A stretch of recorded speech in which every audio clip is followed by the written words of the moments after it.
Pregnant नहीं रहती मैं। यादव, क्या पता चल रहा है? मेरी शादी होने वाली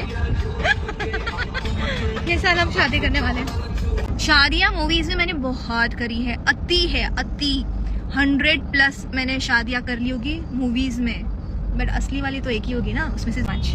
अभी मिसेस बनी नहीं हूँ, मिसेस बनूंगी। और गर्ल्स एंड हमारी जितनी भी फीमेल फैंस हैं और दोस्त हैं हमारी, सब लोग जरूर।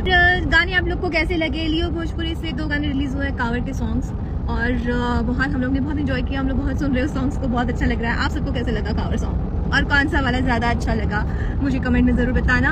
एंड यस, आप लोग बहुत प्यार दे रहे हैं हमारे सॉन्ग्स को, और भी बहुत अच्छे सॉन्ग्स आपके बीच में आने वाले हैं बहुत जल्द। अभी तो श्रावण महीना चल रहा है, और सावन में भोले बाबा को बस याद करते हैं, बहुत सारा आशीर्वाद लेते हैं भोले बाबा का।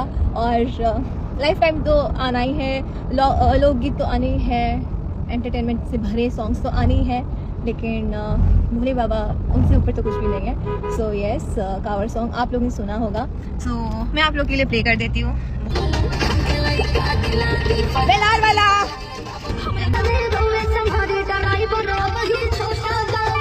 सब पता चल रहा है। अनुज यादव, क्या पता चल रहा है? मेरी शादी होने वाली ये साल हम शादी करने वाले हैं। शादियां मूवीज में मैंने बहुत करी है, अति 100+ मैंने शादियां कर ली होगी मूवीज में, बट असली वाली तो एक ही होगी ना, उसमें से 5। अभी मिसेस बनी नहीं हूँ, मिसेस बनूंगी।